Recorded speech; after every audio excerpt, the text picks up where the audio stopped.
Right, we're ready for chapter 29 of The Treasure Hunter's Tale.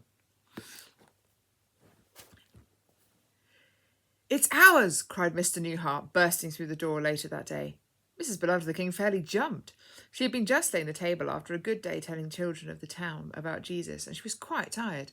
"What is?" she asked. "The house, the building, everything," sang Mr. Newhart, dancing her around the room. "Freddie, my boy, just you wait and hear what we've been doing," he cried, picking his boy up and whizzing him round. Mr. Discover the Truth and Mr. Saved by Grace came in, followed by Ears to Hear, who had met up with them at the council office. "What your husband is trying to say," said Mr. Discover the Truth, "is that the old building is ours if we want it, as the will was the real will, and the council had information that basically confirmed that the building was supposed to be used for good. But no one ever suggested a good use after Baron Greed was arrested, so it was just left empty," broke in Mr. Saved by Grace. "And get this, my love," said Mr. Newhart. "The council have said that if we can fix the building, we can use it for as long as we want it." He hugged her again. "And there's more," he said, looking into her eyes. "Freddie," he said, "I think the king has provided us with our new home." "What?" cried Mrs. Beloved of the King. "You don't mean—" "Yes, my love, that good mayor made sure that there was a house for whoever would take on the responsibility of the building for good." "But the will didn't say anything about that," said Mrs. Beloved of the King, wanting to make sure of the facts before she let herself celebrate. "That's the thing," said Ears to Hear excitedly. "The council had that information. It was a kind of secret thing so that the person using the building didn't know about the house, so that the mayor could be sure of their good intentions for the building." "So it's ours," sang Mr. Newhart. "The dear kind mayor and the dear kind king." "Can we go and see it?" asked Freddie, jumping up and down excitedly. "And is there room for grandmother?" "Room and to spare," said Mr. Saved by Grace. "We had a little look before coming back," he confessed, "as we didn't want to get you all excited if it wasn't going to suit." Miss Poor in Spirit got her coat, for it had started raining gently. "Well, what are we waiting for?" she said excitedly. "Come along, Freddie." They all walked down through the town and out to the place where the auction building was, and Mrs. Beloved of the King pointed out the unusual roof tile, and then they went down a little lane, which no one had noticed before. There was the dearest little house, all covered over with climbing roses and ivy. It clearly had not been lived in for a long time and was definitely going to be a project, but Mrs. Beloved of the King could already see in her mind's eye what it would look like when it was finished. "Oh, it's lovely," breathed Freddie. "And is it really going to be ours?" "Yes," said a happy voice behind them. They all turned round and were delighted to see the officer of the king. He had a bag with him fairly bursting, and everyone saw it. "I have new commissions for you," he said, smiling at everyone. "For Mr. Newhart, you are to become the pastor of the new church. The king has provided you with the building, and you must work hard to get it ready and tell others about your plans, and then the king will send you the people to fill the building." "Thank you, sir," said Mr. Newhart, receiving his commission with a thankful heart. "For you," said the officer, turning to Mrs. Beloved of the King, "you will continue to support your husband and to bring Freddie and your family up in the knowledge and love of the Prince Emmanuel.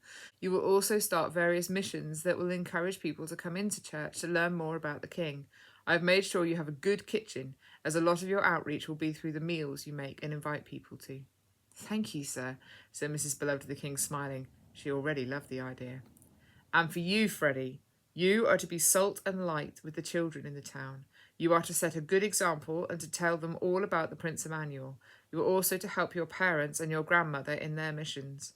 Freddie was so excited to be given his very own commission that he gave the officer a big hug. "I will try to do my best," he said firmly. "I know you will," smiled the officer, "but it will not always be easy. Sometimes you will be tempted to forget your commission, but remember, I will always be with you." Freddie looked very solemn. He did not like the idea of forgetting his commission, and certainly didn't want to let the officer down. "And for you, madam," said the officer, smiling at Miss Poor in Spirit, "you are to support your family and continue also in the work you have been doing with your one-to-one meetings with the women of the town. But you are also to start up a knitting group where you can get alongside the older ladies and talk to them of the king as you knit things for the poor." Miss Poor in Spirit smiled. "I like the sound of that very much," she said. "Thank you, sir." "And now for you," said the officer, turning to the hunters. "The king would have you recruit other hunters, men of good standing, as you go on your way, for you are not to stay here for long once the church is up and running, but to go on your way. You will come back at the time appointed, and when you do, it will be for a very important reason." The hunters looked intently at the officer, hoping for more information. "I will show you all in good time, but for now keep your eyes open for treasure and for good men to join you." The hunters thanked the officer, and then they all knelt together and were blessed by him for their new commissions. A few months later, the church building was ready. It had taken a lot of effort, but there were quite a few people in the town who wanted to help, and as the word had spread that they were getting a church building, more offers of help came through. The men all helped with the heavy work, and the women and children helped with cleaning and tidying and sorting. There was also the new house to get ready, and everyone pitched in. There was a grand reopening where Mr. Newhart reminded the townsfolk of the history of the building and then preached on the story Jesus told, where two builders build their houses, one on a sandy, weak foundation and one on a rock. "And so, my friends," said Mr. Newhart, his voice ringing out around the building, "we have a good foundation for this church, for it will be built on the rock of ages, who is Jesus Christ." There was a lovely tea afterwards, and even a celebration cake, which Mrs. Strongwill had made, for she had become good friends with Mrs. Beloved of the King. At the end of the day, after everything had been tidied away, the little group sat together and thanked the King and Prince Emmanuel and the officer for all their help and for the future.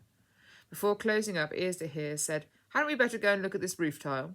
The others had quite forgotten about the odd-looking roof tile that Mrs. Beloved of the King had noticed all those months ago. Everyone had been so busy, but now they all agreed it should be checked out, and Mr. Newhart said, "Well, brother, since you are the only one who remembered, I think you should be the one to look." The others agreed, and so they all walked up the stairs to the top floor and then waited while Ears to Hear nimbly climbed out onto the roof. There was a short time when no one said anything, and then Ears to Hear was back at the window. "It's a treasure, all right," he said, smiling, "but I've left it up there." "Why? What was it?" asked everyone. "It's a capstone," said Ears to Hear, "and on it are the words, 'Whatever you do, work with all your heart for the Lord and not for men.'" "That's from the King's book, isn't it?" said Mr. Saved by Grace. "Colossians chapter 3, verse 23, confirmed Ears to Hear.